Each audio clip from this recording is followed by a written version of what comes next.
Good afternoon, everyone, and welcome online for this webinar. My name is Benjamin Debucher, and I'm the head of events content for CNG Group. Thank you for joining us today. Today's webinar is Rotational Moulding Technology for a Cost-Effective Hydrogen Liner Solution. The webinar is organized with Persico Group. The rotational molding technology is an innovative and cost-effective solution to the monolithic production of liners for hydrogen tanks, as it lets the bosses be co-molded in a one-step process. Persico Group guarantees the manufacturing of high-quality liners with big dimension by using its certified Smart H2 machine. Smart provides a compact, clean, and safe production cell, offering the efficient use of energy and materials, which is crucial nowadays.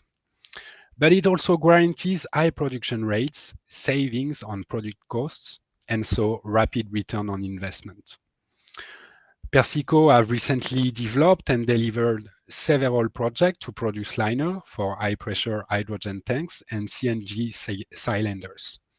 These projects have included design and development of the liner, prototyping and delivery of machine and tooling in turnkey production cells.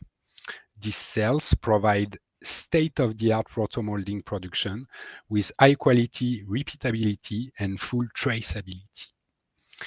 As you can see on the slide, we have a stellar lineup of speakers today for the webinar with 6 speakers. We will be hearing first from Claudia Persico, the CEO and Rotational Director at Persico Group. Claudia will give a few words to introduce the webinar and present Persico Group as a whole. Unfortunately, as you can see, Claudia cannot connect her camera due to some connection issues, and she apologizes for this. Then we'll hear from Scott Simpson, Associate Professor and Department Chair of Chemistry at San Bonaventure University. Scott is an expert in hydrogen, and he will show the current situation of hydrogen, focusing on tanks, market, application, and current technologies to produce liners. Then will come Fabio Bressan, the VP of Business Development Americas at Persico Group. Fabio will explain why Persico is today involved in hydrogen. And Matteo Cortesi, the Sales Director of ROTOMOULDING at Persico Group, will then present the Persico offer on rotomolding and smart technologies.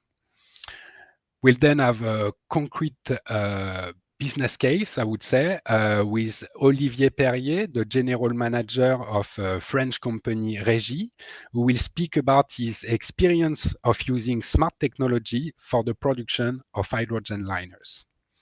And last but not least, we'll be hearing from Luca Carrara, the Technical Office Manager Smart at Persico Group, who will reply to some of the questions I have. A quick reminder before we start for the audience. As usual, you can ask your question in the question tab at the bottom right of your screen. So feel free to ask any question you have from the beginning as it comes to your mind. And Luca will answer your question directly in the question tab. In any case, if we didn't get the chance to answer your questions, or if your questions needs a more developed answer, Persico Group and Luca will get back to you after the webinar by email.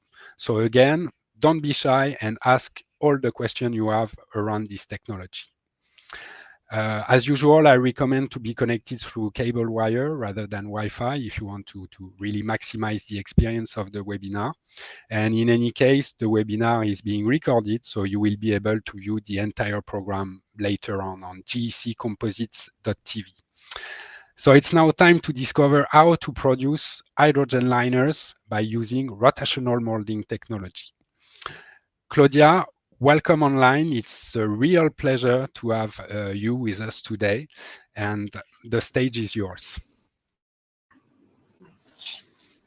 Good afternoon, everybody. Persico Group was founded in 1976 by my father, Pierino Persico. We are a family company with more than 800 employees all over the world.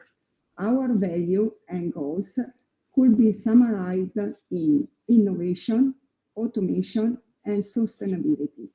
Today, we are here to present our competence in hydrogen technology.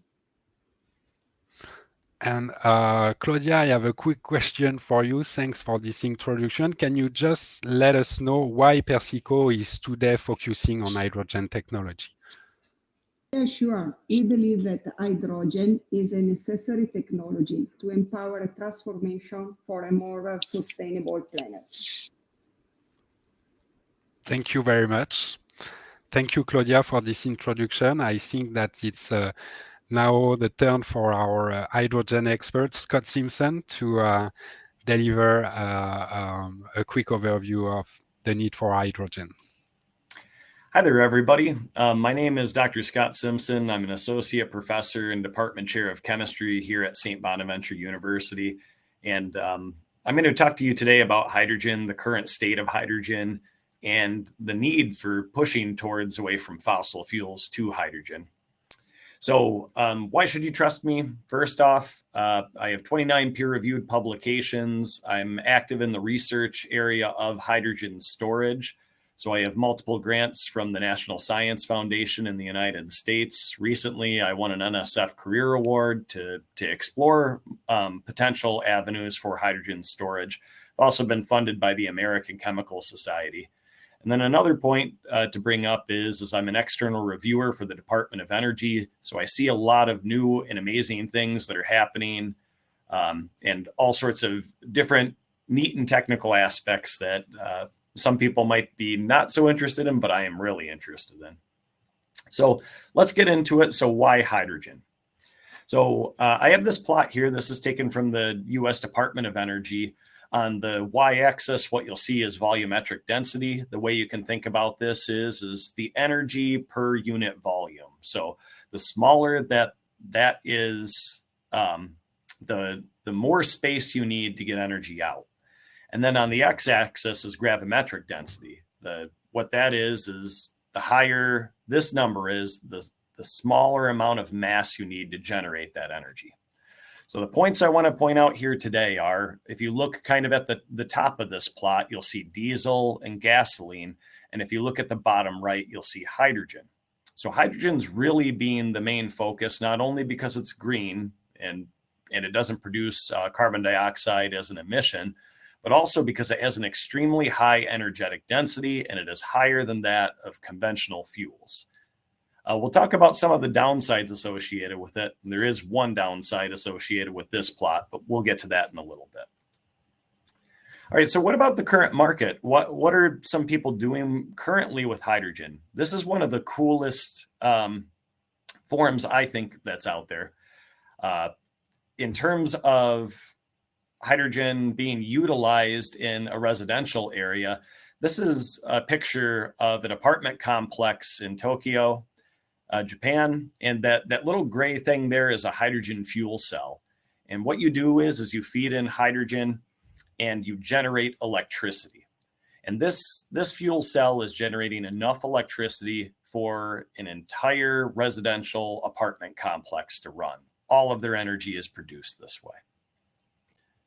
In terms of transport, people are looking at all different avenues for transport, primarily for larger vessels such as trucks, ships, airplanes. Because of the high energetic density and the low weight associated with that density, you can get more fuel efficiency out of there.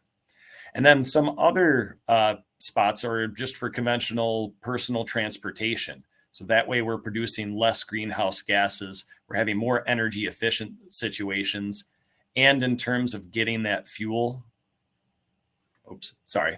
Can people hear me, or is my quality diminishing? It's perfect. Okay, it's perfect. Thank you. Sorry, I got a little warning on the side. Or personal transportation. So people are looking at all of these different technologies, utilizing them. I know BMW, Toyota, and a couple other big producers are making hydrogen-fueled cars right now. Another important process is actually for food utilization or production of fertilizers. So what this plot is it's the world population over time. And there's an interesting process in chemistry called the Haber-Bosch process that produces ammonia, which is utilized for fertilizers. And you can actually see a measurable impact on the world's population. At the point where you see that uptick around 1950, that is because the Haber-Bosch process started to become more industrialized, producing fertilizers. And one of the main components to get this process to run is hydrogen. In fact, a large percentage of the nitrogen in everybody in this webinar and in the world actually comes from this process. So, important points for hydrogen. But what about the issues with hydrogen right now? There are three main ones: safety, storage density, and boil off. And we'll talk about these aspects to it. So in terms of safety, you can see a couple of pictures here where gas storage hasn't gone exactly as planned. The picture to the left, top left, is the Challenger explosion, where a leaky O-ring with compressed oxygen and compressed hydrogen exploded. To the right is the Hindenburg, constant picture that you see around the World War II era. People know of the danger of hydrogen there. And then the picture on the bottom is actually an oxygen explosion that leveled a portion of a hospital during the pandemic, so during the time of COVID. So current point, hydrogen gas storage is unsafe in the conventional sense. Another plot here that comes from a review from the International Journal of Hydrogen Energy. What you're looking at here is kind of an energetic capacity for different aspects or different technologies that people are exploring. The ones that I really want you to focus on are liquid hydrogen and the gaseous hydrogen states. So the three bottom ones, and then you can see the liquid hydrogen kind of in the middle. And we're kind of basically just touching the bare minimum that we can do with the energetic density or the amount of energy stored in hydrogen. So the technology is going a long way, or there's more capacity for it. Another big problem is if you work with cryogens or you work with a lot of gases, this is a dewar. What happens is as you have your gas contained in this dewar, or a gas that needs to be stored at really cold temperatures, it will constantly blow off so the cylinder doesn't explode. And actually, you lose a ton of material that way. And if you're losing material, you're losing money. So that's a big aspect for those who use cryogens. Now, what is being done in terms of gas storage, mainly focusing on hydrogen? There are, I would say, five main veins that people are looking at. The ones that are kind of conventional are on the right, where you have liquefaction and compression, basically squeezing that hydrogen either into a liquid or to keep it contained as a gas. The avenues that are most exciting and show currently the most promise are metal hydrides, where you basically mix metals and hydrogen together and you squeeze them as much as possible, and it stores the hydrogen that way. Another aspect is actually through chemical hydrides, where you use chemical reactions to store the hydrogen. And the last one that I'm going to talk about is adsorption, which I think is the place to go. So people are using metal surfaces, they're using polymers, they're looking at new materials where the hydrogen will stick to the surface and keep it safely stored that way. So I think that's the avenue that's going to take off the best, but that's also what I'm getting funding for and exploring. So the last thing I will leave you with today is another slide here, where what we're keeping track of here is the tank weight on the y-axis. On the x-axis is the tank volume. If you look in the bottom left, you'll see there's a section for gasoline. This is like the sweet spot for what we need for storage. If we can't reach that point, this will never be capable. However, you see chemical hydrogen storage, high pressure hydrogen storage, liquid storage. All of these are approaching that special gasoline area. It's just going to take time and more exploration to do so. So with that, that's all I have for you guys today. My contact information is here, and I'd like to pass the presentation on to Fabio to talk more about hydrogen. Thank you.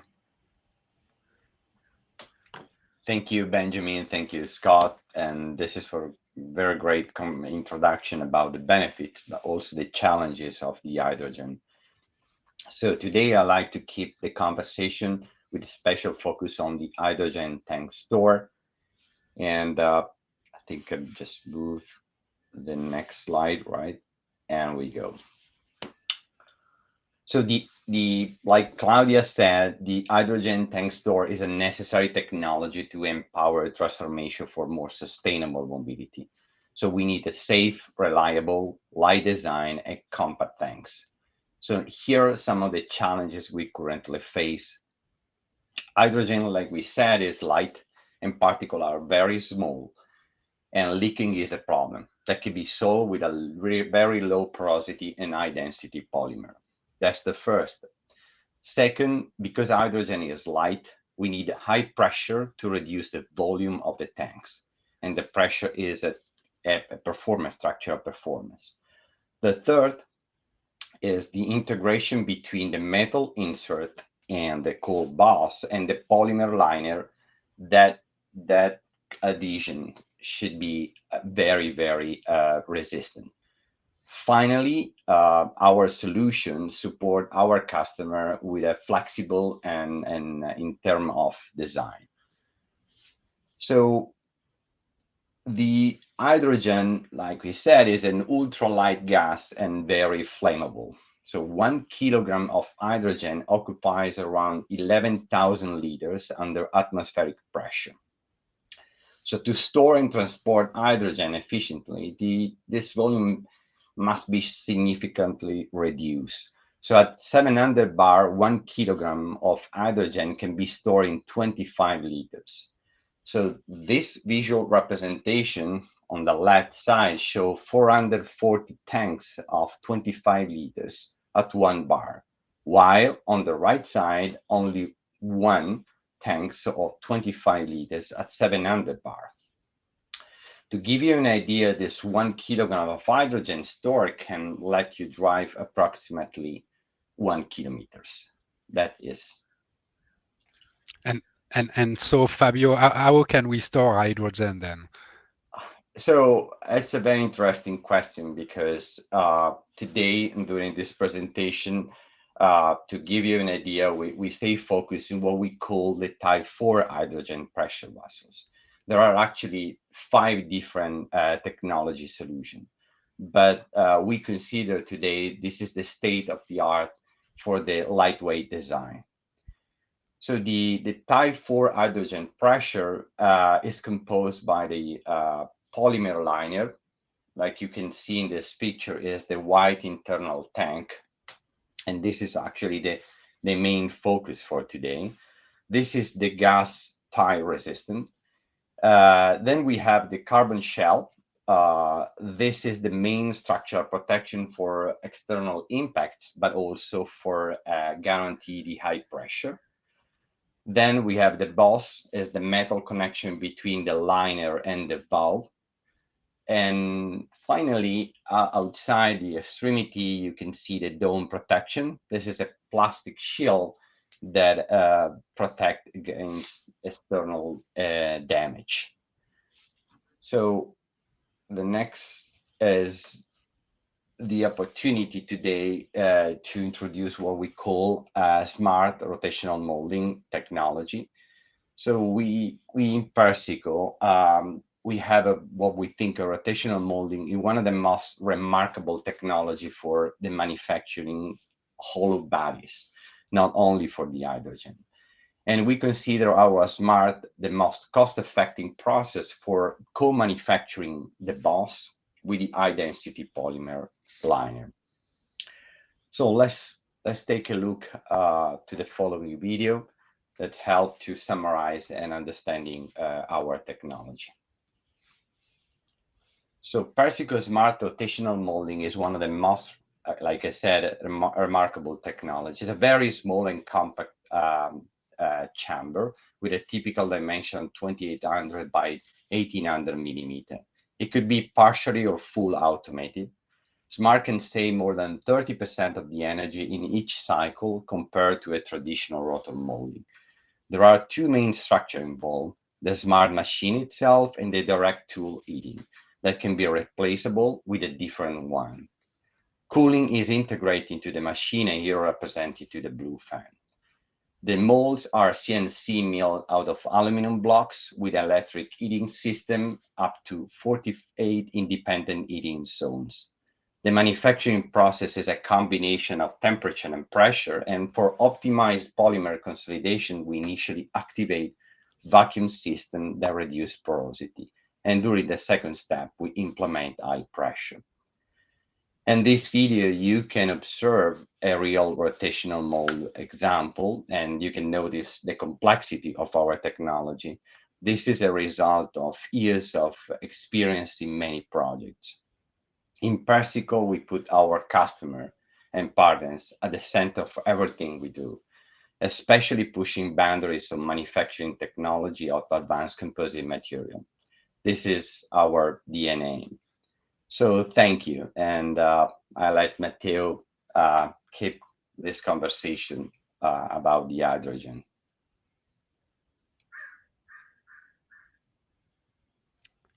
Matteo, you're mute. Yeah. Yeah. Thank you very much, Fabio. Good morning, good afternoon, everyone. Very happy to chat with you today. After this general introduction on hydrogen, let's finally talk about our smart technology. With Persico Smart Technology Solution, it's possible to co-mold, co-manufacture the two metal inserts, the valve holder, at the end of the liner. This performance reduces the leaks and can guarantee the part quality. Here you can see a standard smart machine. In the last years, we cooperate with many of our customers and supply smart rock and roll for liner prototyping production. Later, Mr. Olivier Perrier from Régie will show us his experience with it. But now go with the Régie's video. In iPhone, we develop a Type 4 vessels. It looks like this one. Inside there is a plastic liner. There are both metallic bows for the connection, and outside there is a composite shell for the mechanical performance. It's a liner which is done with rotational molding.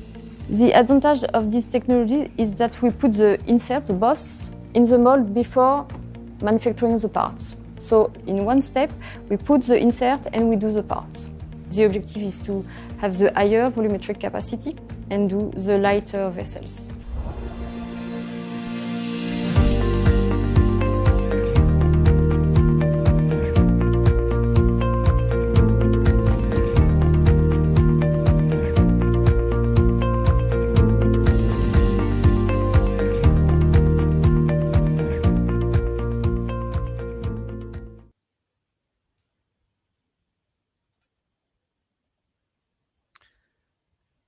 Here now we can see the development of the smart A2 production process. A new kit A2 can be installed on a standard smart 2.8 machine. This kit is composed by a frame with a dedicated rotation system, able to manage the rock and roll motion for the production of mid-dimension liners. Let's watch together the next video. The two domes can be opened in order to fix the two metal bosses and fill the powder inside the mold. The liner rotates on the principal axis and balances on the second one with rock and roll effect. When the cycle processes completely, the kit H2 can be moved from standard machine to be fixed on handling station, where the mold is open and the H2 liner is demolded. This process can be manual or performed by a robot.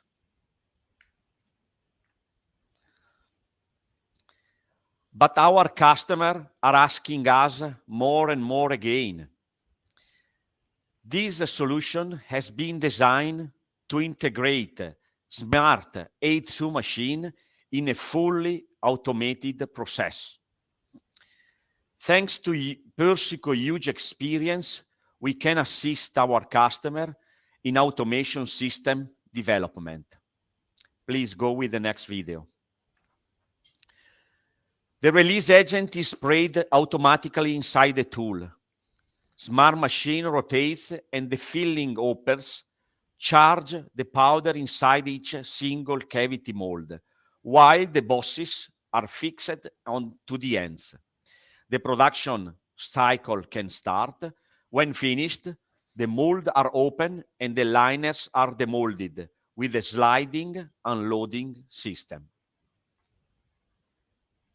Thank you, Matteo. Can you explain us why we should move to this kind of smart H2?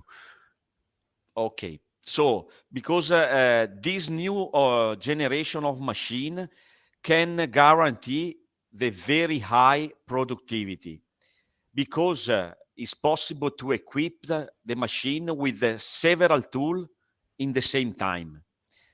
It's also possible to produce huge liners.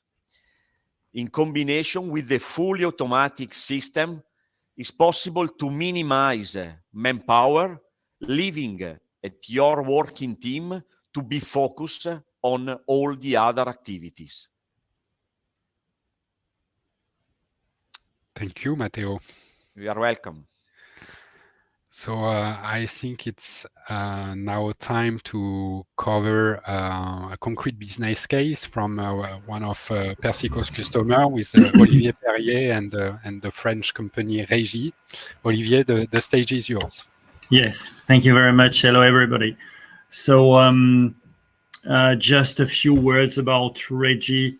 We are family and SMEs. And we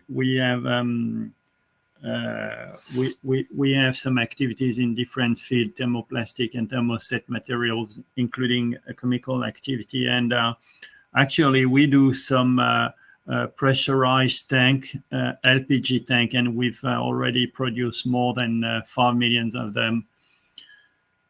Okay, so regarding the liners, different possibilities exist to make the liners. We have the blow molding, the extrusion, and the rotomolding. And we choose to use rotomolding because it's really easier to do using the smart machine to adjust the thickness of the liner regarding where we want because of mechanical constraint. So that's very interesting for us. And then the other point is that we have a specific process where we overmold the boss during the fabrication of the liner. And the process is so strong that we cannot remove the boss from the liner after all. There is a high resistance of this link. Yes, okay, sorry. So we have the following process, which is we open the dome, we put the boss in the dome, then we put in the powder. We have the normal cycle, open the mold, and we get the finishing part. As you can see, it is liner and the boss directly. And this is one of the key of the process. We have different electrical resistance, and this enhances to manage the power we will apply in different area, the speed of curing, the speed of increasing of temperature in different areas, so we can adjust the part really as we want with an accurate way and very repeatable process. And also one interesting point for us is that we can record the data, and for the traceability of such parts that are hydrogen tank with a certain sensibility in terms of safety, it's interesting for us that we can record all those parameters. And as an illustration, just to show that you can see with the same mold playing on the different parameters, we are able to make the same part with 3 to 12 millimeters and adjusting the thickness in different areas of the mold. I mean, we can do, of course, a constant thickness from 3 to 12, but we also are able to do 3 in some areas and 12 in some others, and that's quite interesting for us. Also, using pressure and vacuum at the appropriate time during the cycle, we can deal with microporosity, which is one of the weakness of traditional rotomolding, and here we can do that very easily, and that's very an efficient result. Addition to this, we use ionization of the mold, of course, because when we are making the polyamide liners, we have a high sensitivity to oxidation and humidity. And then the cooling system is also very sensitive, and we can really manage this and check the internal temperature of how the raw material is freezing, because this has a high effect on the crystallization ratio, and for the final properties of the raw material, this is essential. Okay, so what we do, it's of course rotomolding, but more than this, we define and challenge the recipe, manufacture the liner, and then we have a control using different items with control of the thickness, dimension with a robot, and inside integrity. On bottom left, the photo, the picture is a picture of from the inside of the liner. Okay, so actually we have available different liners that we produce, 62 liter, 130 liter, and another one which is 350 bars, 14 liters, sorry, with some new patents to have some very heavy liners for a drones application. We also have many other molds for dedicated to different customers. Okay, and next step for us is to go to some strange tanks and liner like this one. This is conformable tanks, and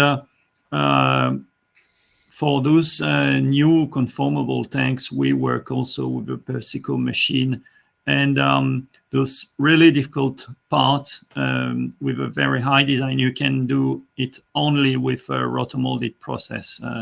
There's no other way to achieve those conformable tanks.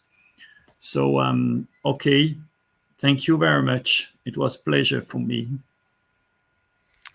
Thank you very much, Olivier, for this interesting presentation on the use of the rotomolding technology of Persico at Reiji.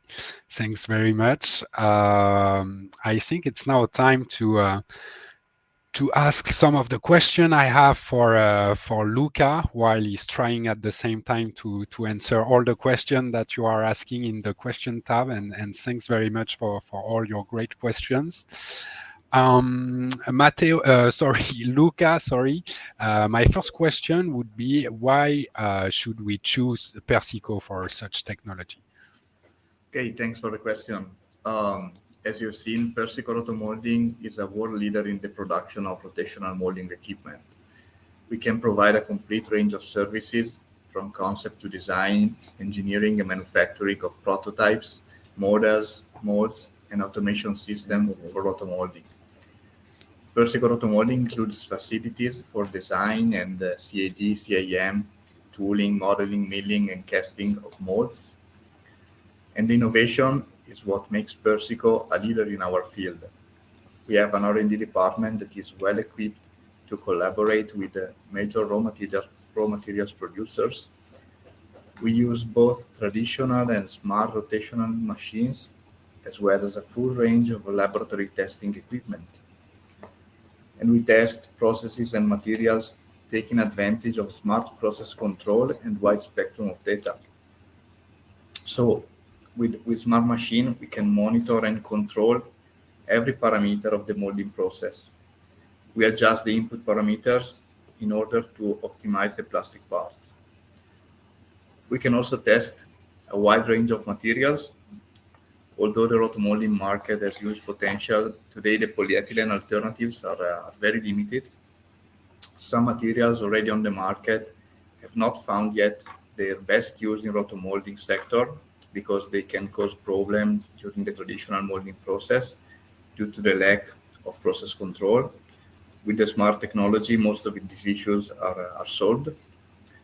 And additionally, we are supported by an extensive technical and sales assistant network. Thank you, Luca. I have also some questions for Scott, so maybe I can ask a question to Scott while Luca is trying to answer another question from the question tab. Scott, my question for you would be, why would people pick hydrogen fuel vehicles over electric vehicles? Yes, so in terms of comparison of, we have electric vehicles, which are battery-based or photo versus hydrogen-based vehicles. Either way, you still have to generate the electricity, whether it be through the hydrogen utilizing a fuel cell or through, solar panels or coal. And conventionally, most people look at their power bills, at least in the United States, most of our energy is generated by coal. So with hydrogen, the spot that you usually generate the electricity is actually through the hydrogen itself going into a fuel cell. And this fuel cell is like a really specialized battery. And you get really, really high efficiency that way. Whereas the other way, in terms of storing and generating the electricity, until we get really to a room temperature superconductor, there's always issues transporting electricity from point A to point B. So the other aspect to that is if you think about all the mining that happens to produce these batteries, a lot of countries do not have access to these materials. There are specific countries that do, whereas for the majority, most countries can access water, which is the primary source where you can generate hydrogen, if you were thinking of it in a green and efficient way. Thank you very much, Scott. I will come back to you with a further question. Maybe I can ask another one to Luca. Sorry, Luca, can you explain us a bit more what is the rotomolding process?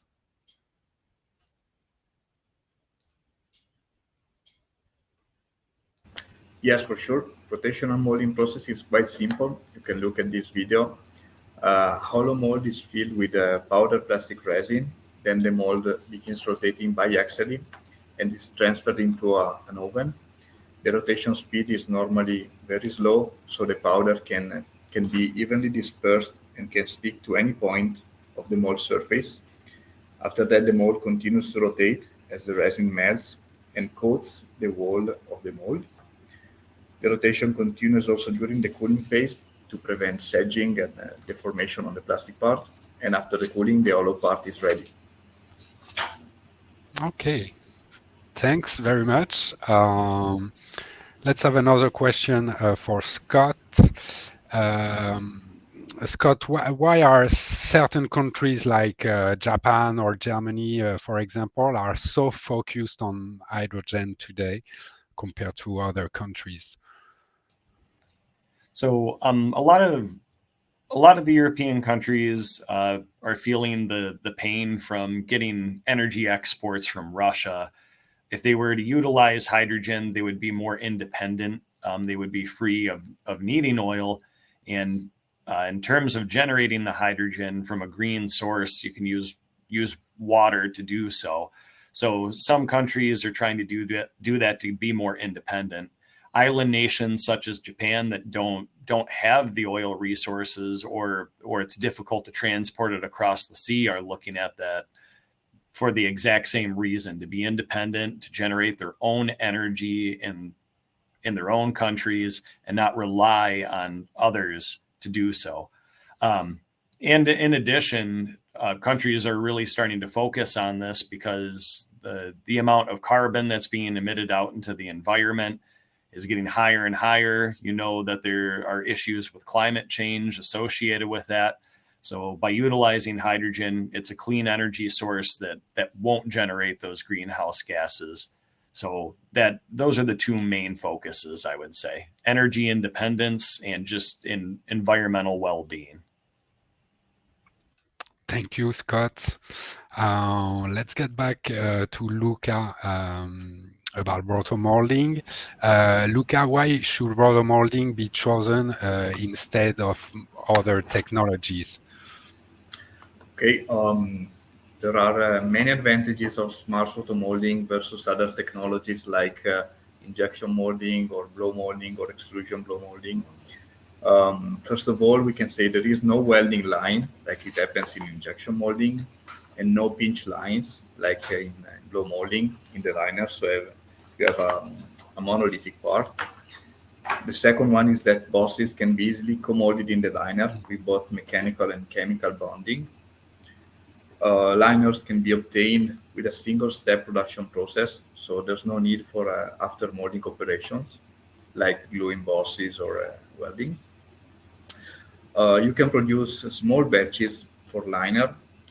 We can talk about one single part or small batches of 5-10 parts, no problem, because the machine can be switched on and off whenever you want without warm-up or cleaning time at the beginning and at the end of production. So also after the production of the last liner, the machine can be immediately switched off. And finally, there is virtually no limit in the dimension of the liner. Currently, we are up to a diameter of 900 millimeters for a length of 6 meters. This is possible. Thanks, Luca. Coming back to Scott with another questions that I have for you. I heard that we can produce green, blue, and gray hydrogen. But to tell you the truth, I don't know the difference between the green, blue, and gray hydrogen. Yeah, so it's not the actual color of the hydrogen that changes, but it is, they use that term to try to describe the different sources that the hydrogen comes from. So green sources are ones that are net neutral. You're not producing any carbon dioxide. You're getting them from renewable resources. Blue and gray hydrogen are actually produced from fossil fuels. So the main difference between gray and blue is when you produce the hydrogen from fossil fuels, in gray, you just let the pollutants escape. So usually you produce carbon dioxide from that process. You let that out into the atmosphere.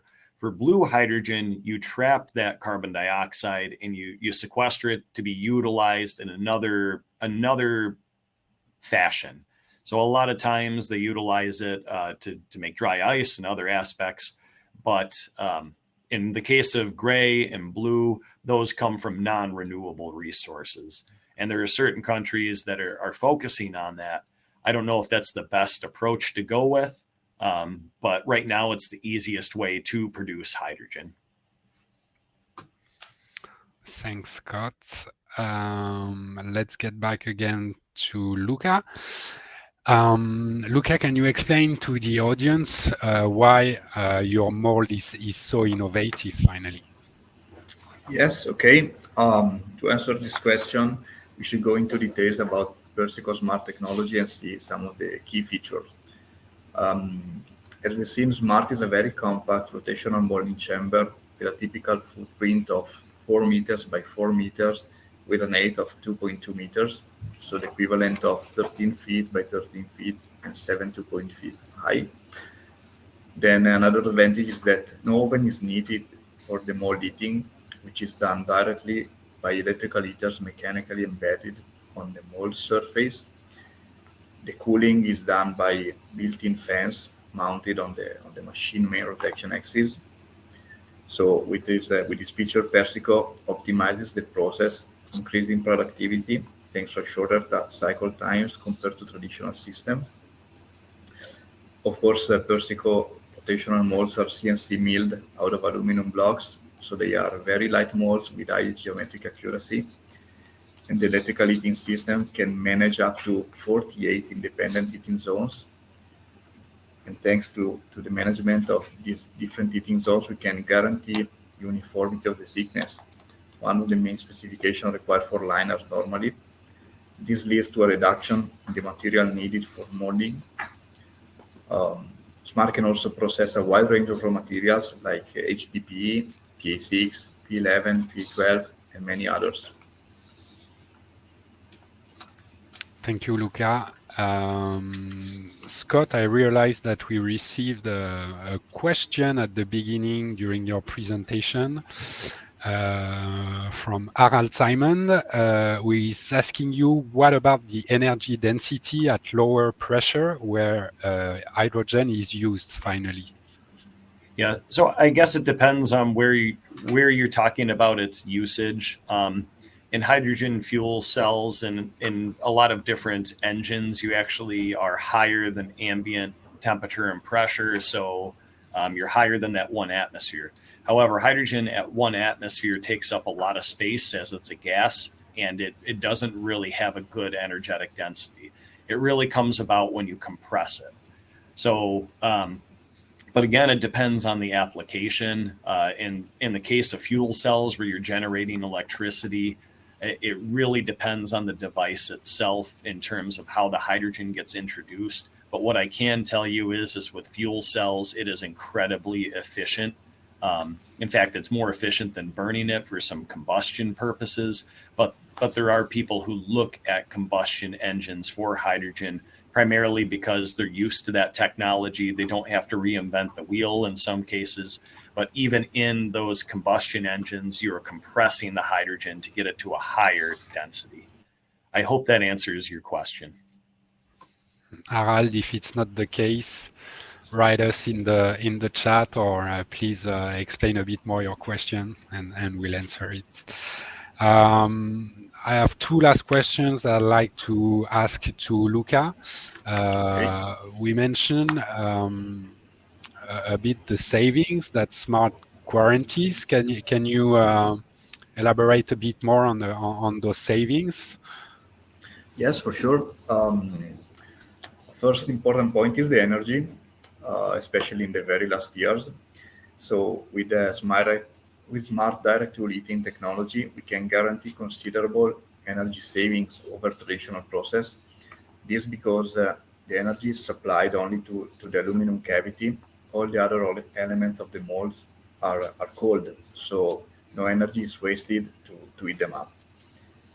Then, of course, the temperature control and the consistency of the cycle help to obtain the required distribution of the plastic. So the quantity of raw material is greatly reduced.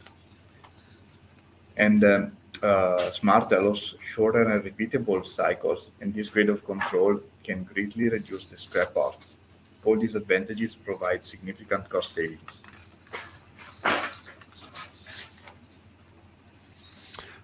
Thank you, Luca. And I have a last question. During the webinar, we presented the possibility to automate the production process. Can you explain a bit more the possibilities on this automation?